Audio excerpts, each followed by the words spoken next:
a mais um programa Mariana Godoy em Entrevista. Oi, Mauro. Boa noite, Mariana. Muito boa noite a você que nos acompanha, nos dá o prestígio da sua audiência. Eu tô gostando muito de ver você de barba e bigode. Obrigado, Mariana. Vocês estão gostando do meu cabelinho comprido? Cabelinho comprido também ficou bom. Tô deixando crescer. Sabe que essa barba tem uma vantagem legal? Qual é? Ninguém mais me chama de César Tralli. Boa! Agora tá... só George Clooney pra cima.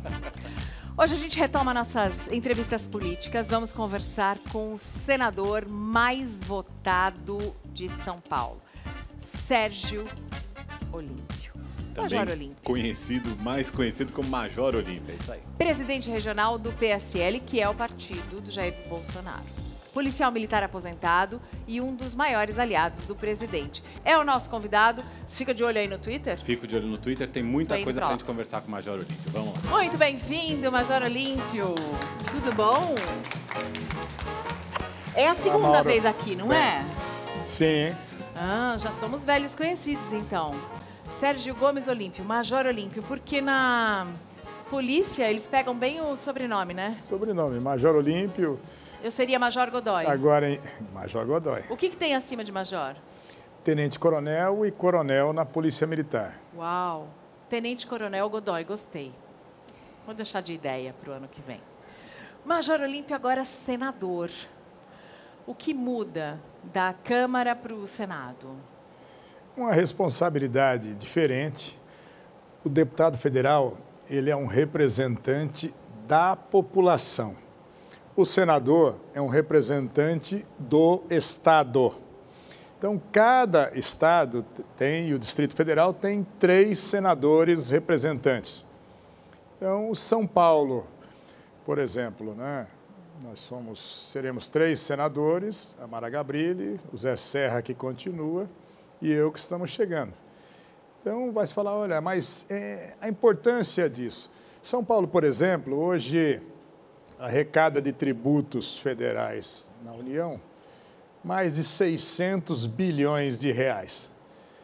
E, em contrapartida, retornam para o estado de São Paulo entre 35 a 37 bilhões, 7%. Então, buscar recursos para São Paulo, que tem uma coisa, eu tenho um profundo respeito por todos os estados brasileiros, sou filho de baiano com alagoano, mas há uma mania de dizer, São Paulo se vira sozinho. São Paulo tem 40% do produto interno bruto brasileiro produzido aqui, tem um orçamento forte, São Paulo não precisa de recursos da União. E é um grande engano, que aqui também nós temos, tudo é grande, 45 milhões de pessoas. A área de saúde de São Paulo, se nós pegarmos, por exemplo, o Hospital das Clínicas, ele é um ponto de saúde referência para a América Latina. Vem gente do país todo, de outros países. E nós precisamos de recursos para isso. Então, o papel do senador, além de fazer legislação, a maioria dos projetos, eles entram pela Câmara dos Deputados e depois de aprovados, eles vão para o Senado. O Senado funcionando como uma casa revisora. Quando eu faço um projeto como senador, se aprovado, ele vai lá para a Câmara. Mas o caminho natural dos projetos é entrar pela Câmara, depois ele vir para o Senado. E o Senado vai ter um papel muito importante nesse processo, nessa expectativa da população de reconstrução dos nossos destinos. O senhor disse e mencionou bem que São Paulo contribui com o bolo do Tesouro, com 600, e recebe de volta menos de 50. E eu gostaria de saber se há, nesse sentido, alguma previsão de se fazer um requerimento junto a quem que se faz? Junto ao ministro da Economia? Não é uma questão de requerimento. É a luta pela prioridade da inclusão no orçamento das demandas do Estado que possam se repercutir, sim, com a chegada desse dinheiro, seja para a saúde, para a educação, para a segurança. Mas isso se faz no âmbito do próprio Legislativo, é ali mesmo, no Senado? É ali. Quando nós estivermos lá funcionando a comissão de orçamento, é ali que nós vamos ter esse fórum de debates, de discussão, de necessidade de inclusão. É esse o papel Sabe que José Serra, quando era senador, escreveu um livrinho bem fininho, bem pequenininho, que eu li para fazer uma entrevista com ele para o Jornal da Globo, apresentado pela Lilian Vitfib, para o senhor ver há quanto tempo faz. E se chamava Orçamento no Brasil, as raízes da crise. E eu tenho que concordar que realmente é um ponto de partida que ele já sai complicado. Olha, lógico, se você não fizer a previsão, e essa previsão ela é feita consubstanciada nesse orçamento, não adianta, o governante não vai poder, a bel prazer, ele fazer a migração de recursos para aonde ele quer, e nem pode, você tem que ter um controle, né? E essa fiscalização entre os poderes, ela é feita ali pelo Legislativo, sim, que tem um papel de fiscalizar pela população e acompanhar a destinação. Então, você não tenha dúvida, São Paulo hoje acaba tendo menos recursos do que é necessário. Te dou um exemplo concreto. Por problemas político-partidários, que eu não quero entrar aqui nesse debate, mas nós ficamos mais de 20 anos sem ter um centavo de recursos federais para a construção de unidades prisionais. E o Estado de São Paulo tem hoje uma população carcerária de 231 mil presos. Então, não tem jeito, você precisa expandir isso, você precisa de recursos. O cidadão, quando está fazendo a sua fezinha na loteria, tem um percentualzinho, 4% da loteria é destinado para o Fundo Penitenciário Nacional, que deveria chegar também para o Estado de São Paulo, claro. E não chega. Olha, Major Olímpio, eu acho que se o senhor fosse, por exemplo, presidente do Senado, o senhor poderia colocar isso na pauta. Olha, é uma boa expectativa. Eu não me coloquei candidato à presidência do Senado. Mas o Luciano Bivar colocou. Mas o Luciano Bivar, presidente do meu partido, durante a posse do Bolsonaro, ele me disse, olha, o presidente declarou, e é verdade, que não tem candidato do governo, nem na Câmara, nem no Senado.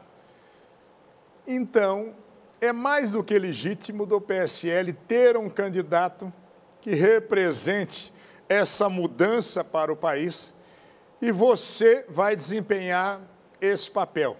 Tem uma tremida no joelho, ainda falei, você está brincando? Ele falou, não, mas vou te dar um tempo para pensar. Eu achei que eu teria alguns dias, no dia seguinte ele anunciou. Eu sou um soldado, literalmente, missão dada, missão cumprida. E estou dentro desse processo. Não tenha dúvida que não são só as pautas de orçamento, mas as pautas da economia como um todo, a pauta da segurança, a pauta até de modificação em relação à legislação referente a costumes. Eu respeito todos os candidatos que estão colocados, mas eu estou me colocando como alguém que terá efetivamente esses compromissos com a mudança. O senhor mantém essa candidatura, mesmo no caso da votação ser em voto secreto? Acho que com voto aberto o senhor teria mais chances. Não? Logicamente, com a população brasileira, se pudesse acompanhar como era a pretensão inicial, com o voto aberto, como vota cada um dos seus senadores, os senadores poderiam votar da forma que a população quer, que eu acho que seja legítimo. Agora, o Ulisses Guimarães dizia uma coisa, com o voto secreto, quando entra na cabine, dá uma vontade de trair. Então, o que acontece? Tem algumas candidaturas colocadas, o Major Olímpio está oferecendo idealismo, compromisso com a mudança, coragem, para fazer os enfrentamentos necessários, e não necessariamente todos os 81 senadores que votarão têm esse tipo de expectativa para dizer, esse é o meu candidato. Mas eu vou te dizer, Mariana, eu estou tão feliz, eu tenho feito contato, senador a senador, respeitosamente, podem dizer, olha, mas você disse que é um soldado, você é um soldado recruta, você está chegando agora. E é verdade. Então, chegou agora, quer sentar na janelinha. Humildemente, eu estou dizendo, olha, eu estou me oferecendo, me preparei a vida toda, vou fazer agora em fevereiro 41 anos de serviço policial, me sinto vocacionado, tenho boa vontade, terei as limitações de ser um recruta, mas aprendo, eu me dedico com as coisas e eu estou me colocando e estou muito feliz pelo respeito de cada um dos senadores, extremamente animado. Logicamente, se o voto fosse aberto, eu não teria dúvida. O Major Olímpio seria o presidente do Senado. Major. Com o voto fechado, com essa máxima do Ulisses Guimarães, né, a coisa fica bastante dividida. Nós não temos certeza de eleição de nenhum dos candidatos colocados. Mas todos estão se posicionando, eu sou mais um desses, e se Deus quiser, for o momento e os senadores entenderem, até porque no momento da eleição, Mauro, só para completar, nós ainda teremos algumas variantes para serem resolvidas. No final do ano, o presidente que estava resolveu uma situação que o voto será declarado vencedor quem tiver maioria absoluta. Então, de 81 senadores, precisa ter metade mais um, 41 votos. É. Na hora da eleição, pode ter uma questão de ordem diferente. E a decisão de quem estiver presidindo ser diferente. Falar, ó, vale maioria simples. Então, nós ainda temos 2 cenários de momento. Que pode acontecer, olha, o senador X teve 40 votos, não teve 41. O Major Olímpio teve 18, é o segundo colocado. O outro senador fez 16, 17, vai o Major Olímpio, e quem fez 39, 40 votos disputarem. Então, segundo turno aí. Um segundo turno daí. Um segundo turno, nós podemos ter o recruta presidente do Senado mesmo. Opa! O Senado tem uma tradição de a maior bancada acabar fazendo o presidente. A maior bancada atualmente é o MDB e quem está se articulando muito é uma raposa fortíssima no Senado, que é Renan Calheiros. Seria a raposa contra o recruta. Tem uma pergunta aqui, a Mariana pediu perguntas pelo Twitter, o pessoal atendendo aqui, usando a hashtag do programa, Mariana Godoy Entrevista. O Robson de Carvalho, ele até em tom de cobrança, ele fala assim, Major, responda objetivamente para quem te elegeu. O senhor vai apoiar Renan Calheiros? Olha, essa é uma pergunta que ela é até ofensiva. Me desculpe aí. Não, mas tivemos uns canalhas nas redes, porque eu não faço campanha contra ninguém. Não estou contra o Renan, contra o Álvaro Dias, o Tasso Gereissati. Eu estou pedindo os votos para mim, são 81 senadores. Aí tiveram pessoas dizendo, olha, mas o Major Olímpio apoia o Renan Calheiros. Em primeiro lugar, ele está num partido, ele foi eleito pela população de Alagoas, e a minha candidatura, ela representa uma candidatura justamente para se contrapor a essa continuidade ou continuismo, usem a denominação que quiserem. Mas se aparecer outra candidatura, e tem nomes aí como Tasso Gereissati, Esperidião Amin, a própria senadora Simone Tebet, que é do MDB, se aparecer uma outra candidatura que consiga aglutinar forças suficientes para derrotar o Renan Calheiros, o senhor abriria a mão da sua candidatura? Olha, tudo isso nós vamos só conseguir mensurar no dia da eleição, na hora da eleição, em relação a quem vai presidir e as possibilidades de se mudar o processo e a forma de se contabilizar quem vai vencer. Então, se nós tivermos a necessária maioria absoluta, ter metade dos votos mais um, nada se opõe que tenhamos várias candidaturas. O que eu vou te dizer hoje, sabe, a candidatura da Simone, se colocada, é uma candidatura que está se contrapondo dentro do MDB a do próprio Renan. A do Tasso pelo PSDB, do Álvaro Dias, do Davi Alcolumbre, a minha candidatura. E nós, candidatos, nós temos conversado. E justamente estamos combinando, vamos estar juntos na última semana, na hora, no dia, com as nossas lideranças do partido. Então, se nós chegarmos num ponto ali que seja necessário, eu espero que o ponto de convergência seja em cima do meu nome. E espero ser respeitado, se todos entenderem. Quem tem mais força de aglutinação nesse momento é o Olímpio. O Olímpio também abrirá a mão em função do consenso na hora e no momento, se nós vislumbrarmos juntos que a agregação de forças pode gerar um resultado com uma expectativa melhor para a população. E o senhor, no caso, sairia dessa eleição de qualquer forma maior do que entrou? Eu não acredito, eu estou fazendo um papel que o meu partido me colocou nesse momento. Se eu me tornar o presidente do Senado, com muita responsabilidade, com muita dignidade, se eu não tiver os votos suficientes, eu terei um papel como os outros 80 senadores, a participação em algumas comissões temáticas, lá dentro da casa, seja no orçamento, na segurança, na ciência e na tecnologia, na defesa, pouco importa.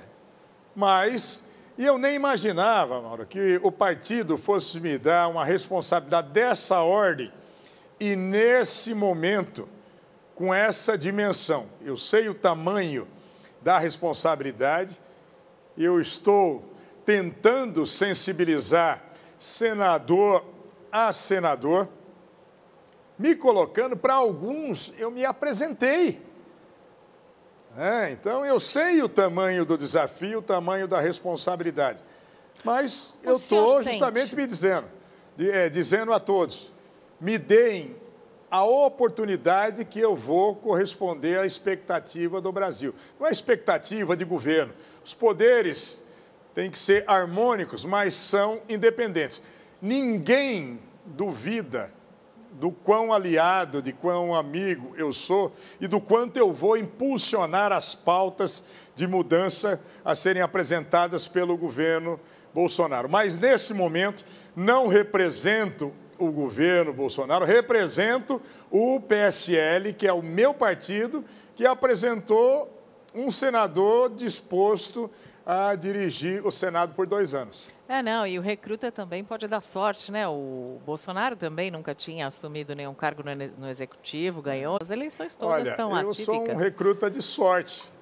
Ou, como já disseram, né? Um coelho que é colocado numa corrida para correr o começo, depois se esquece de cansar.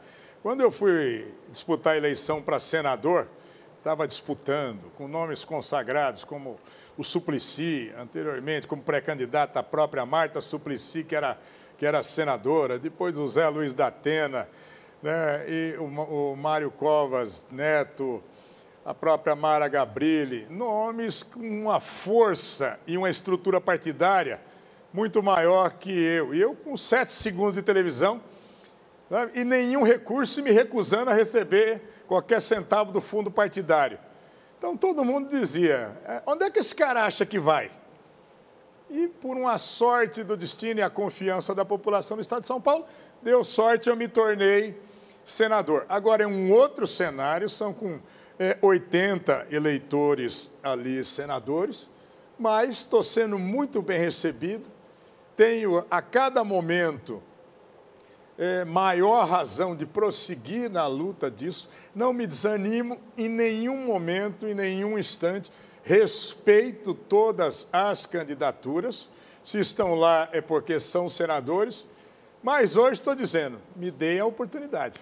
O senhor sente que fatos recentes envolvendo o nome do filho do presidente Jair Bolsonaro, Flávio Bolsonaro, podem prejudicar o início desse governo ou a imagem do PSL como um partido com uma ideologia mais voltada para o combate à corrupção e um discurso de honestidade? O senhor sente que manchou, de alguma maneira, a imagem do PSL ou as propostas do partido, o episódio do motorista, ex-assessor do Flávio Bolsonaro, Fabrício Queiroz, e todos os desdobramentos que vieram depois? Eu não vejo como mancha. E é preciso separar muito bem as coisas. E nada impacta o governo Bolsonaro, as pautas do governo.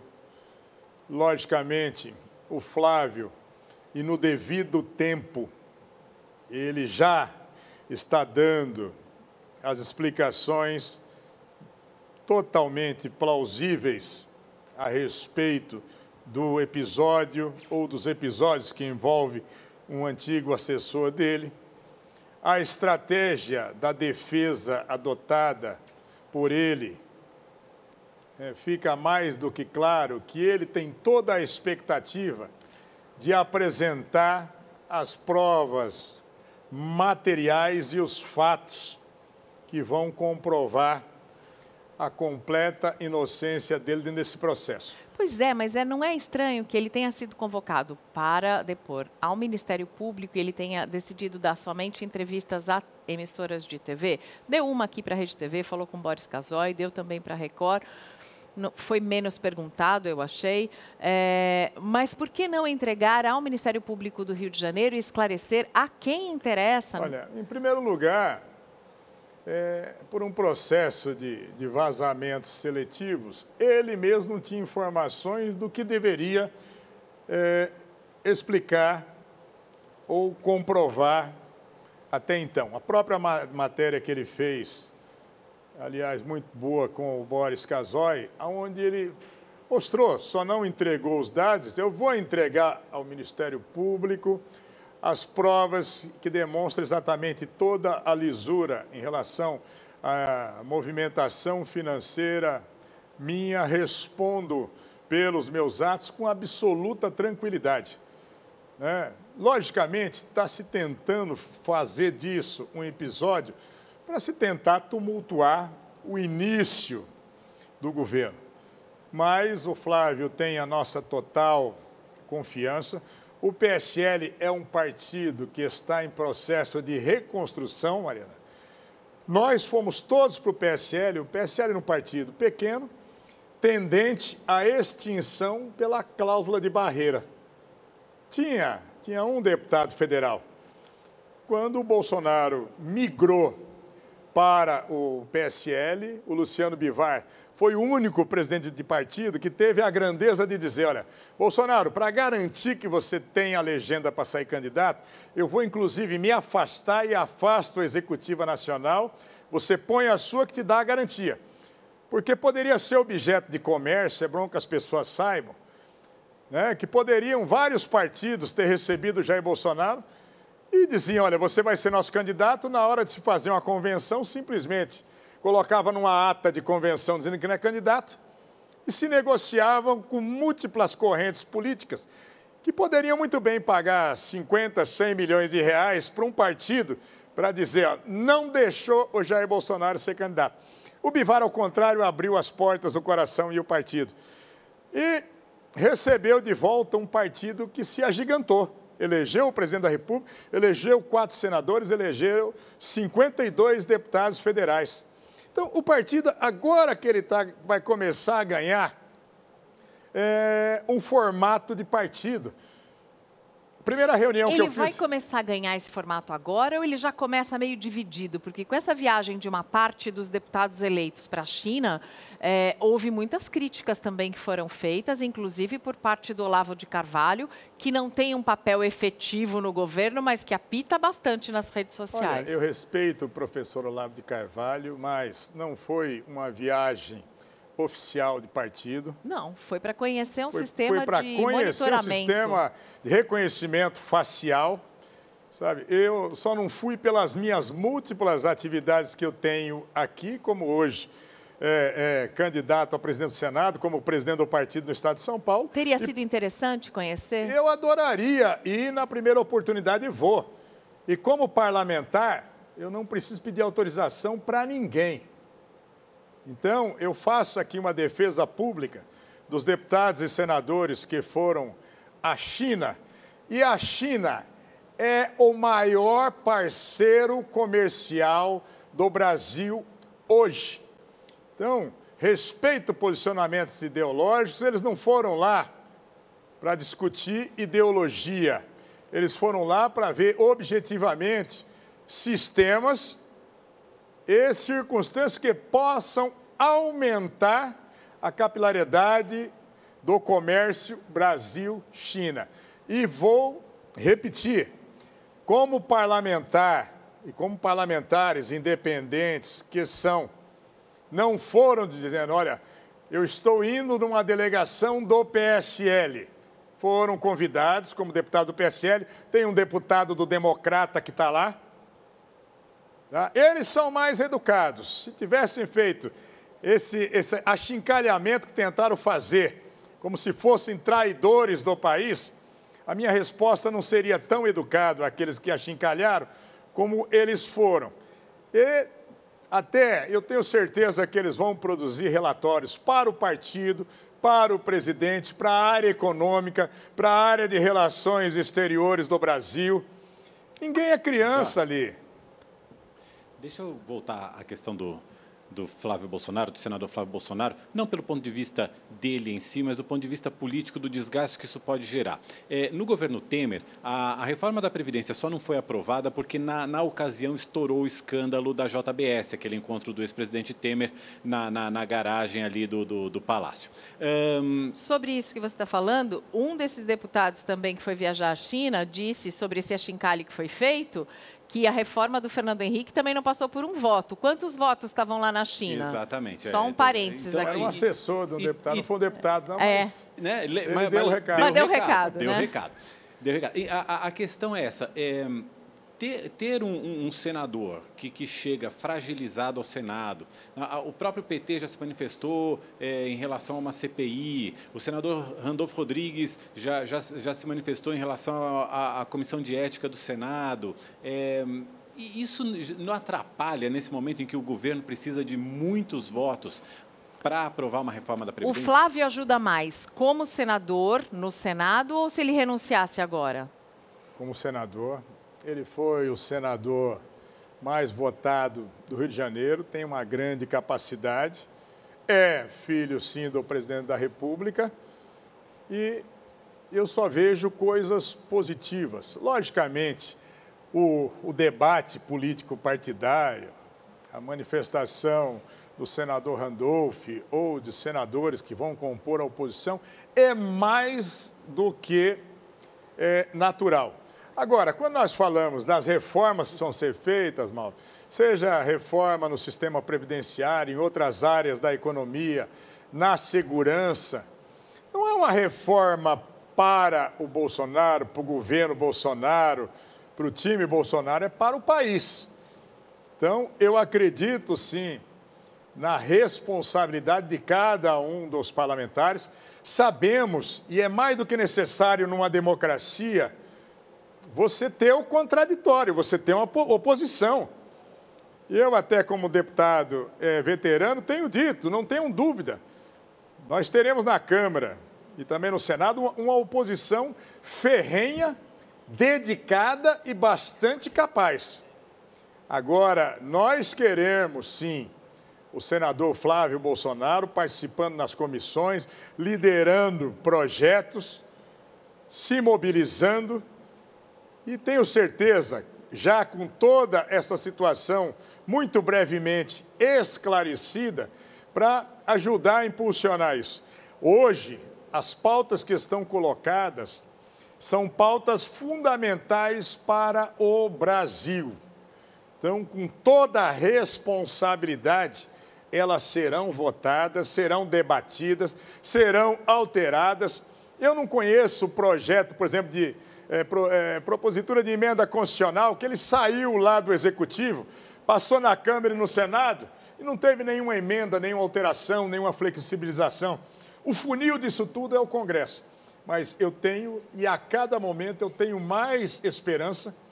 Eu vejo a expectativa da população brasileira. Estão tentando fazer algum tumulto nesses primeiros dias de governo, mas a expectativa da população é muito grande. A Bolsa nunca teve tão em alta, o dólar caindo, as pessoas animadas, os investidores dizendo, eu quero voltar ou eu quero investir no nosso país. Pessoas que diziam até então, eu não vou embora do país porque não tenho como, outras que tinham a possibilidade foi embora, estão dizendo, eu quero voltar para o meu país, eu quero gerar um emprego, 2, 10 ou 1000 empregos aqui no meu país. Então, eu estou vendo um momento muito promissor. E não vai ser o debate político, por mais acalorado que ele possa ser, que ele vai mudar a convicção dos parlamentares, sejam deputados ou senadores, das necessidades do país. Tomara. Vamos fazer um pequeno intervalo agora. A gente já volta com o Major Olímpio para falar sobre as reformas que são tão necessárias para o país. Tem várias perguntas chegando aqui pelo Twitter, muitas falando sobre o uso de armas pelos cidadãos brasileiros. Vamos falar sobre nossa segurança também. Estamos de volta num bate-papo com o Major Olímpio, senador eleito por São Paulo, candidato à presidência do Senado até o dia D, né? Não, 2 anos para frente como presidente. Não, até o dia da eleição o senhor é candidato. Só retira a candidatura se for, assim, uma coisa muito especial. E estávamos falando há pouco sobre a necessidade das reformas. O presidente Jair Bolsonaro disse em Davos essa semana que... E o vice-presidente Hamilton Mourão já tinha mencionado talvez ampliação do tempo de contribuição dos militares para a Previdência. Os militares devem ou não entrar nessa reforma da Previdência, nessa proposta que será apresentada? Isso está sendo avaliado, primeiramente, pelos próprios comandantes militares, que têm toda a responsabilidade do mundo. Até hoje, a nossa legislação ao longo da nossa história foi uma opção do governo brasileiro, como é a opção de governos na maioria de países do mundo. Os militares federais não comporem o sistema previdenciário. Aqui no Brasil tem o chamado sistema, uma malha de proteção social dos militares, significando sempre, eles contribuem para a pensão e aposentadoria das suas viúvas, e a União contribui com essa rede, essa malha de proteção social deles. Por quê? Porque o militar nunca se aposenta, ele pode ser reconvocado a qualquer momento. Porque eu falei dos militares federais, que diferem dos militares estaduais, policiais militares e bombeiros militares. Mas eu pego até o gancho disso. Vamos pegar a situação do Ceará. Ceará, os criminosos resolveram demonstrar ou dar mais ostensividade, que são mais fortes que o poder do Estado.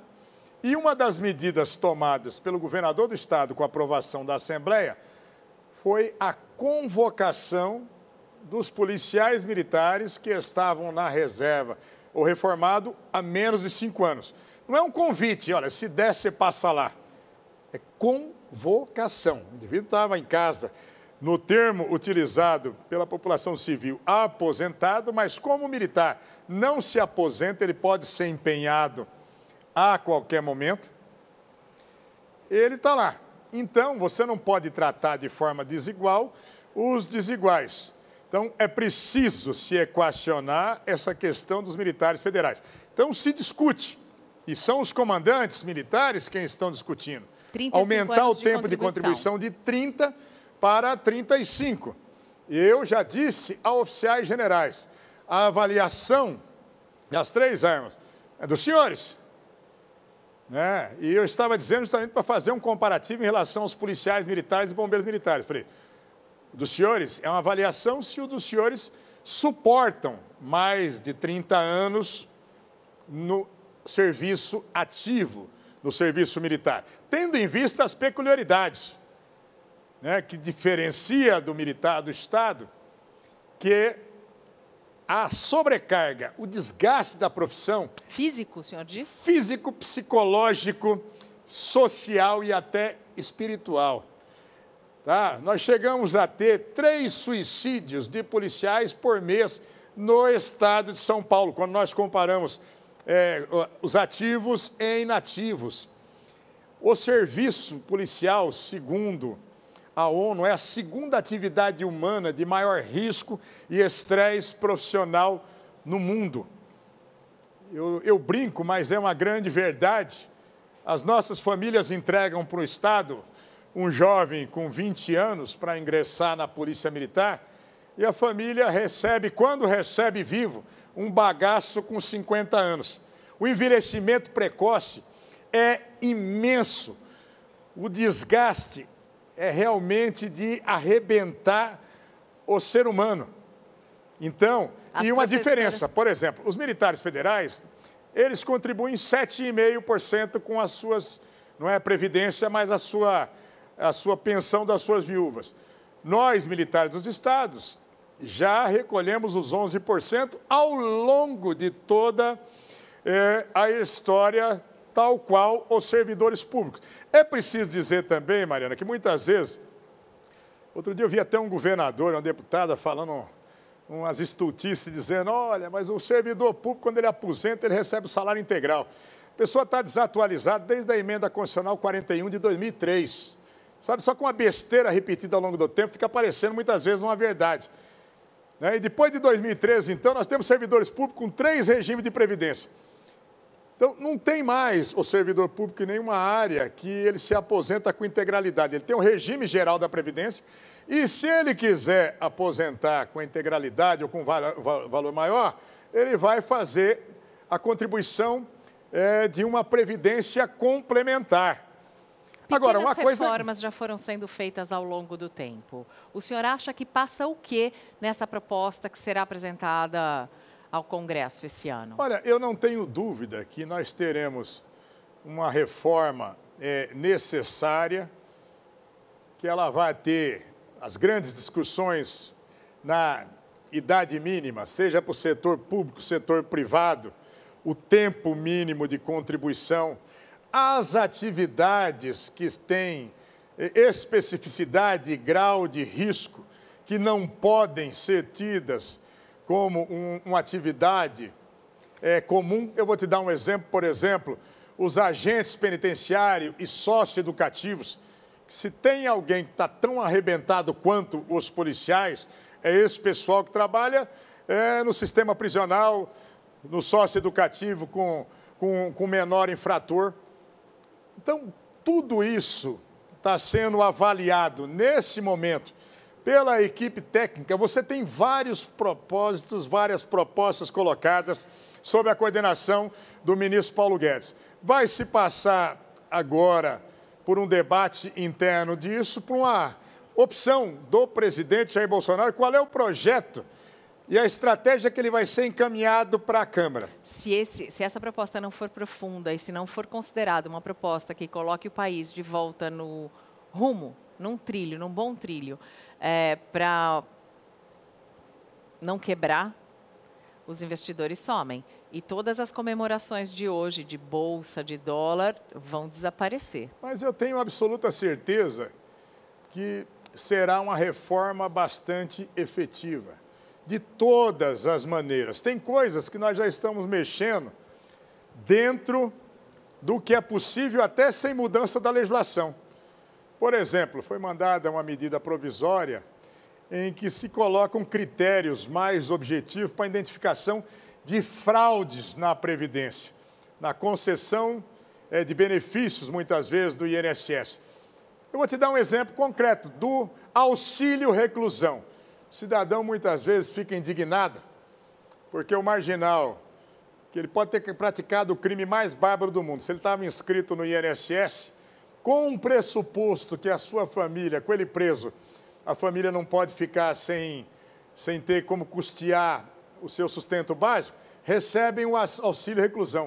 O país gasta 400 milhões de reais com auxílio reclusão por ano. 400 milhões de reais agora, não é nada, não é nada. Mas agora... Mas pensa bem, se ele contribuía, se ele estava empregado, se ele contribuía... Mas muitos não estão empregados, não contribuíam coisa nenhuma. Pequenos comerciantes e empresários são pressionados hoje, Mariana, pelo PCC, pelos Filhos do Norte, são obrigados a contratar o cara para poder fazer, receber o auxílio reclusão fajuto. Tá? Então, quando nós estamos mexendo, são 400 milhões, ele é muito significativo, sim. Nós teremos economia, nós já temos dados que pelo menos um terço, gente, 30%, 33% de concessão de benefícios tem processos fraudulentos. Tá? E todos os cortes que foram necessários fazer nos chamados privilégios, nas grandes incorporações, em salários exorbitantes, o que não foi feito ainda nessas reformas constitucionais que nós tivemos. E eu digo para vocês, tentar fazer uma reforma dizendo, olha, eu vou suprimir todas as garantias, não privilégios tem que tirar. Não vai ter regra de transição, vai. O Congresso não vai deixar passar, Mariana. Tá? O Fernando Henrique Cardoso, ele tentou fazer uma reforma mais aguda, como você mesmo repetiu. Perdeu por um voto. Tomou na cabeça com isso Lula, Dilma e Temer. Então, por isso é que está sendo feito um estudo profundo no impacto gerado. Nós teremos impacto para dar um recado para todo o país, para todos os investidores, para todo o mercado, de equilíbrio. Nós temos hoje uma situação de desequilíbrio. O Mauro tem uma pergunta. Só a propósito, eu acho que esse recado tem que ser passado em primeiro lugar até pelo partido do presidente, o PSL, que é um partido que tem na sua base parlamentares que vêm, inclusive, de origem militar, ex-policiais e ex-integrantes das Forças Armadas. Que garantia o PSL pode dar para o presidente Bolsonaro de que vai votar em bloco, que vai ter todos os votos a favor da proposta do governo, no caso da reforma da Previdência? Independente da origem dos parlamentares, com todo respeito à atividade profissional de cada um, o desejo, a construção do PSL como partido é apoiar de forma maciça e coesa as mudanças que o país precisa, não só na pauta econômica. Essa é uma expectativa. Mas que no momento do voto, na hora de identificar o seu voto ou de manifestá-lo, cada parlamentar tem o seu discernimento. Por isso que é um processo de construção. Por isso que nós temos que construir a cada votação, a cada situação, não é só com o PSL, não. O PSL, na minha visão, tem obrigações. Partidos ou parlamentares que são aliados têm que ser convencidos da importância do que está se fazendo naquele momento. Ninguém ainda contestou com milênios as bases da aritmética. 2 mais 2, 4. Olha, nós temos que constituir, nós temos que equilibrar isso aqui. Entendeu? Logicamente, por isso que você tem vários projetos com múltiplas iniciativas. Mas vai dar tempo de analisar todos esses vários projetos, todas essas múltiplas facetas até o primeiro semestre? Não.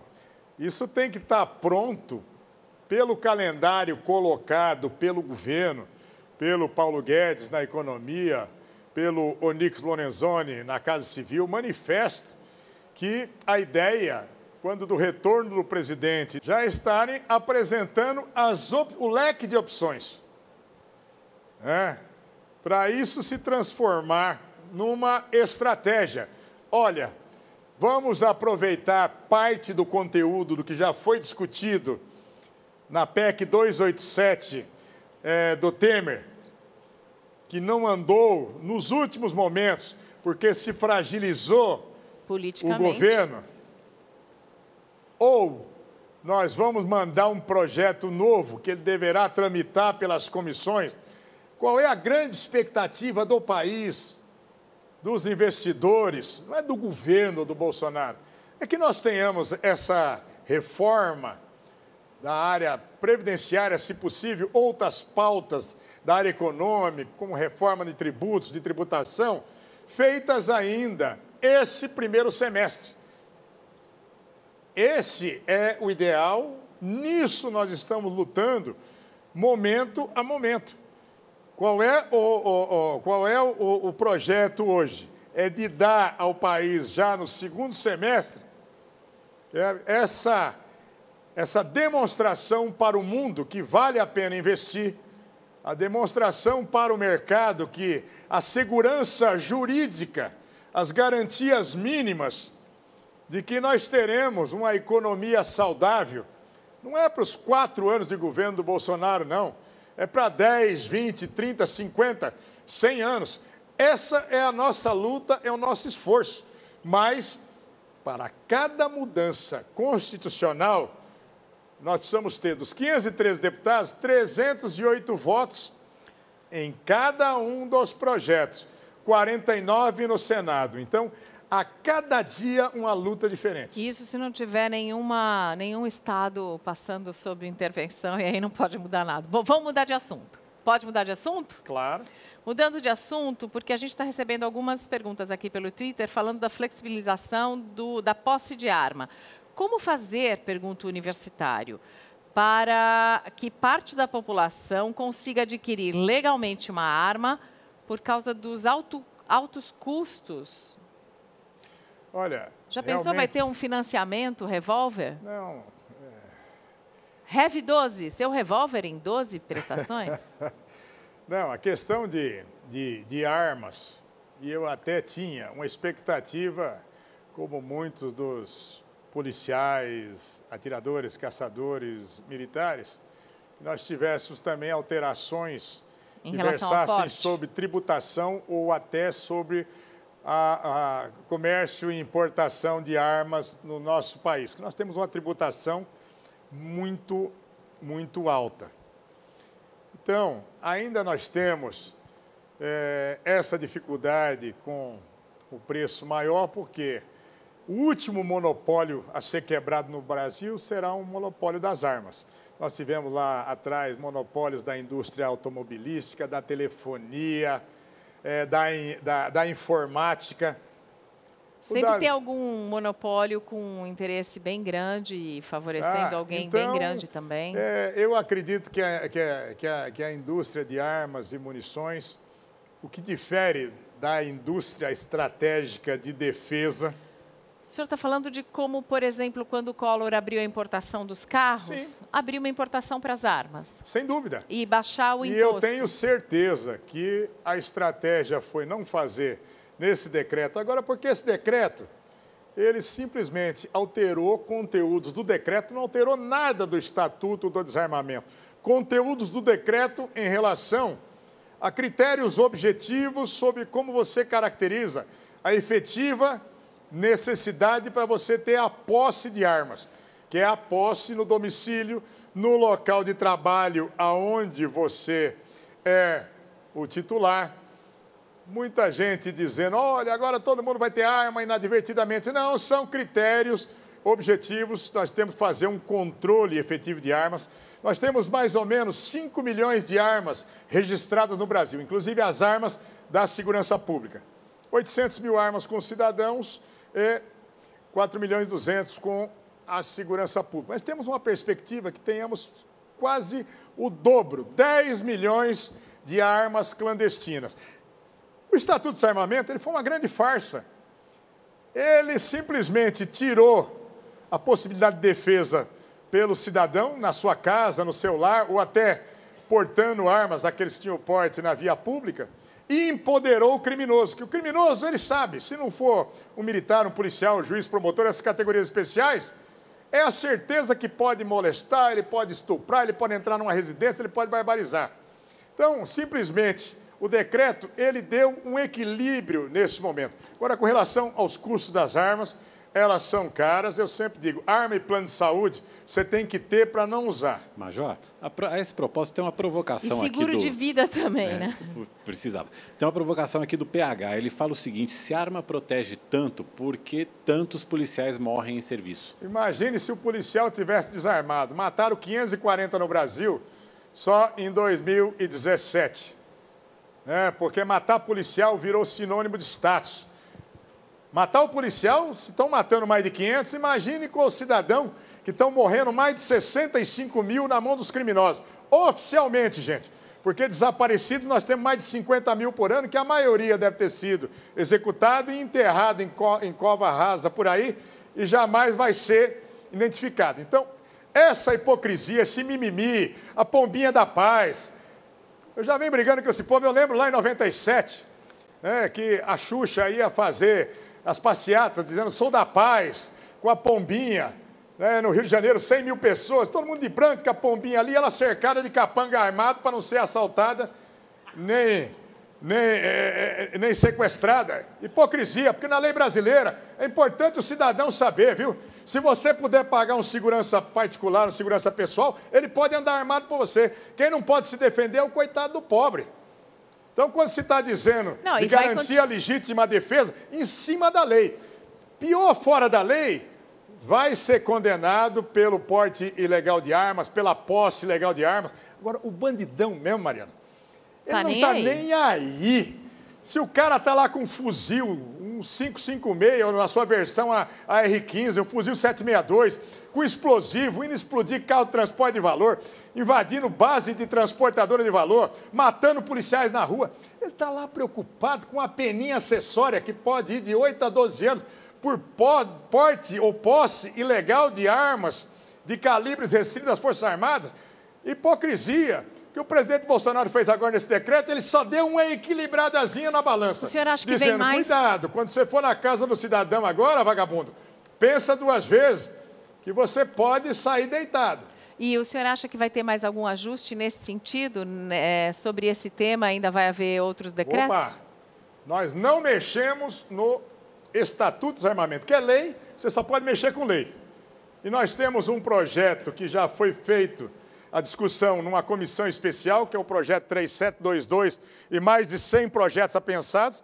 O 3722 é do deputado Peninha, de Santa Catarina, que ele vai votar. Vai ser votado. Só não foi votado, Mariana, exatamente porque nós tivemos a intervenção no Rio de Janeiro, né? Isso tumultuou muito o processo, mas ele votado, ele vai ser aprovado, vai para o Senado, ele vai ser aprovado, inclusive flexibilizando, não é dizendo, anda também com arma que quiser nas ruas, não, mas flexibilizando a possibilidade do porte de armas também pelo cidadão. Em relação ainda ao combate ao crime, que é uma expectativa que a população tem, combate ao crime organizado. O presidente Bolsonaro se elegeu também muito em cima dessa plataforma e a base parlamentar dele também. O senhor tem conversado com o ministro Sérgio Moro? O que a gente pode esperar de iniciativas, de leis, de propostas que vão para o Congresso agora esse ano, que possam endurecer um pouco mais o combate ao crime organizado? Nas fronteiras também, sobre a segurança nas fronteiras e a entrada dessas armas ilegais que abastecem o crime organizado. O ministro Sérgio Moro, ele pegou uma equipe de craques justamente na lavagem de dinheiro, não só eram craques na lavagem de dinheiro, ali enfrentando os ladrões da política, Operação Lava Jato. Mas são pessoas extremamente habilitadas e capacitadas e que serão empenhadas, sim, na monitoração do dinheiro dos criminosos. Uma das maiores empresas e mais rentáveis no Brasil hoje chama-se PCC. Tá? Não sou eu que estou dizendo, não. São levantamentos da própria polícia e do Ministério Público. Então, o acompanhamento desse dinheiro, sabe, na Bíblia já diz, se você não tem cabra, não dá para você vender leite. Tem um monte de neguinho que não tem as cabras aí, aparece vendendo leite. Com Ferrari, Lamborghini, super apartamentos. De onde é? Eu ganhei dinheiro de repente. Lavador de dinheiro para crime organizado. Então, pode ter certeza que esse dinheiro ele começará a ser rastreado em todos os níveis. Ao mesmo tempo que o controle de fronteiras, portos e aeroportos é um grande desafio, Mariana. Nós temos só de fronteira seca 16.668 quilômetros de fronteira seca do Brasil. Para quem está nos assistindo ter uma ideia, isso dá 5,5 vezes a fronteira México-Estados Unidos. Onde está tendo a encrenca lá de faz o muro, não vota o orçamento se não puser o dinheiro do muro. Que o Trump está lá na luta. A fronteira seca do Brasil tem 5,5 vezes. E só 5% dela monitorado pelo CISFRON, que é o Sistema de Monitoramento de Satélite. Isso precisa de dinheiro. Precisa de mais integrantes das Forças Armadas, da Polícia Federal, da Força Nacional, das Polícias Estaduais. E o din-din. Cadê o din-din? Sumiram com o din-din. Então, primeiro, nós temos que equacionar as questões de finanças, priorizar isso. Hoje entra a arma que quer no Brasil, a droga que quer, do jeito que quer. Fronteiras completamente devassadas. enormes, mas é um grande desafio. Não é um desafio do Bolsonaro, do Moro, do Major Olímpio, é um desafio do nosso país. Vamos falar um pouquinho desse começo de governo. Houve ali alguma bateção de cabeça, o presidente anunciando algumas coisas, depois a equipe econômica tendo que voltar atrás, tudo isso. Como é que isso foi acertado lá por dentro?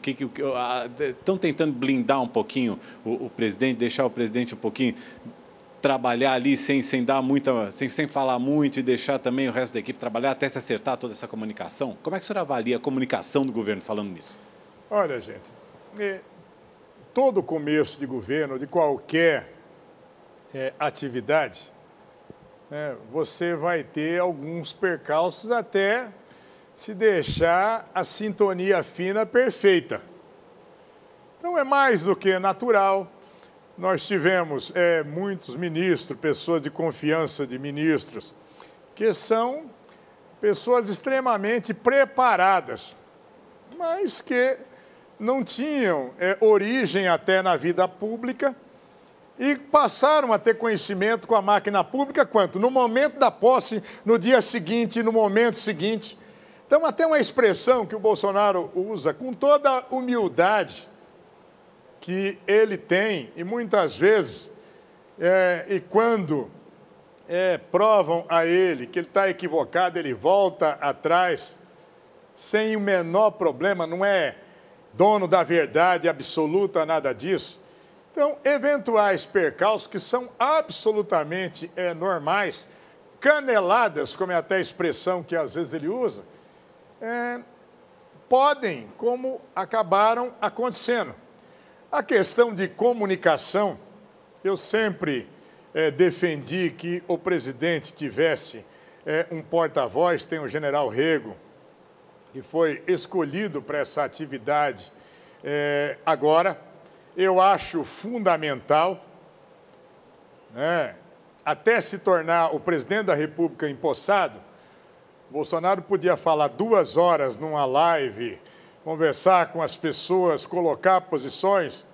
Ele era um parlamentar, deputado federal, defendendo as suas bandeiras. Não, e era no momento em que ele fez aquele juramento na Constituição, às vezes a forma dele olhar pode mexer com a balança comercial brasileira, com os resultados, com o valor do dólar. Qualquer coisa que ele diga tem muito peso. Então, você pode ter essa certeza, estar se acertando essa sintonia fina.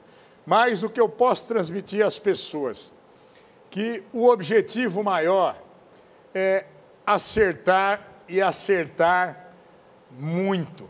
Há uma preocupação muito grande nesse momento e a cada momento vão diminuir as chamadas caneladas, como diz o presidente, porque o dia a dia ele vai dando a experiência para não se persistir em pequenos erros ou não permitir que um pequeno erro possa se transformar num grande erro estratégico. Senador, aqui pelo Twitter a gente recebe a mensagem do Jorge Neto que diz que Ernesto Araújo e Damares Alves integram o núcleo de entretenimento do governo, falando sobre declarações antigas, principalmente da ministra Damares Alves. E o Vitor Vinhas quer saber do senhor qual é o valor que o senhor dá para a palavra do presidente da República. De 0 a 10, o quão confiável o senhor está na mudança e no crescimento da economia brasileira? Bolsonaro, 10. As questões sobre os ministros, o Araújo extremamente preparado e capacitado, com relação a manifestações da Damares, quem a conhece um pouquinho e os seus compromissos com as pessoas, os seus compromissos com o país, ver um tipo de manifestação dessa entristece bastante. Mas eu digo, Damares, continua a ser a pessoa que você é, espontânea, real, que vai ajudar demais o nosso país. Você também é 10 para mim, viu? Eu posso convidá-la para vir aqui também, né? Porque uma coisa é ouvir o que uma pastora fala num culto. Sem a menor dúvida. E outra coisa é ouvir as palavras de uma ministra, né? Eu não tenho dúvida. E dentro de um contexto de quando ela estava falando, quando pastora, chegaram a fazer uma ironia quando ela dizendo de uma verdade trágica de abuso sexual que ela sofreu como menina, menininha, e que ela dizendo que pensou em praticar o suicídio, sabe? Que ela subiu numa goiabeira e que ela viu Jesus.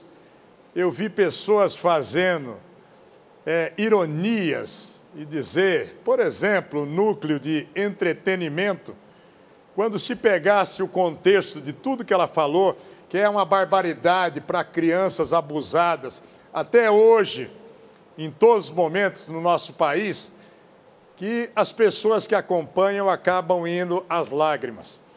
Então, eu tenho certeza absoluta, o dia que tiver na agenda dela e a tua possibilidade, vai engrandecer demais o teu programa, a Rede TV, recebê-la, para vocês vão ver uma história de uma pessoa sofrida, gente como a gente, uma moça batalhadora, que foi chamada pelo presidente, e ela ainda questionando, mas olha, querem mesmo que eu vá para ela o trabalhava ministério? com o Magno Malta, né? E o presidente dizendo, olha, é o seu perfil, você inspira cada cidadão brasileiro, principalmente o cidadão mais humilde, vá levar a sua mensagem e com a sua coragem. Então, ministra Damares, convidadíssima. Eu, pessoalmente, vou fazer o telefonema e convidar a senhora para vir ao programa. Eu tenho certeza que vai bater o recorde de audiência do seu programa aí. Agora, deixa eu fazer uma pergunta. Muitas dessas maldades já aconteciam, mas elas eram invertidas. Eu me lembro de muitas maldades com a dona Marisa Letícia, que estava internada e depois acabou morrendo. Eu me lembro de maldades e de piadas grotescas, machistas, de conotação sexual e adesivos que foram feitos para carro com a Dilma Rousseff. Eu me lembro de vazamento seletivo feito com Lula. E agora, recentemente, o Flávio Bolsonaro até reclamou desse vazamento seletivo. É interessante ver como a pedra vira vidraça, vira pedra, vira vidraça, vira pedra, vira vidraça, depende de quem está no governo. Os mesmos mecanismos são usados.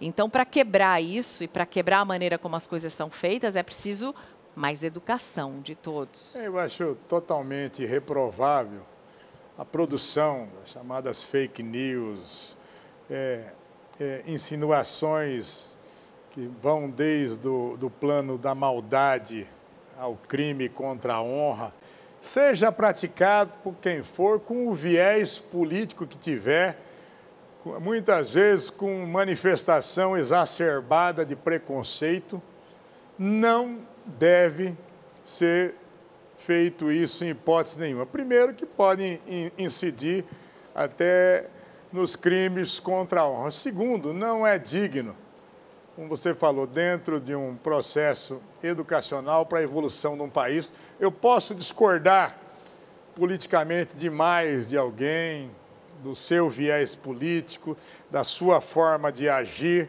Não devo eu sair praticando acusações que possam ser criminosamente levianas em todos os níveis, de todas as formas. O processo eleitoral foi extremamente agudo em relação a isso, mas de tudo nós temos que tirar lições.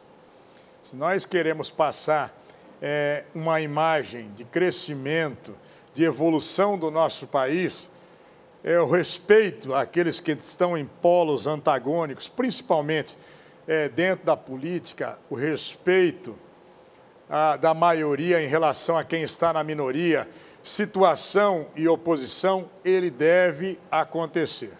Queria fazer uma pergunta para o senhor, estamos chegando perto do fim do programa. Vai ser a última pergunta. O senhor assumindo agora o Senado, seu cargo como senador, presidente ou não, qual o primeiro projeto que o senhor pensa em propor? Olha, eu queria pautar muito, não é um projeto meu, mas lutei muito para que fosse votado na Câmara, e ele está dormitando lá no Senado há mais de 2 anos, que é a redução da maioridade penal. Para 16 ou 14? Para 16 anos. O meu projeto original falava em 12, que o Estatuto da Criança e do Adolescente diferencia criança do adolescente a partir dos 12. Mas eu fui voto derrotado lá na Câmara, dos 16 para frente mesmo, já está bom. Major Olímpio, senador por São Paulo, muito obrigada. Eu te agradeço. Aliás, feliz aniversário São Paulo. Feliz aniversário, né, Mauro? Feliz aniversário, São Paulo, 25 viu? de janeiro, aniversário de São Paulo. 465 anos, obrigada pela participação, muito obrigada pela presença. Obrigada, gente, pela companhia. Boa noite. Boa noite, até sexta que vem.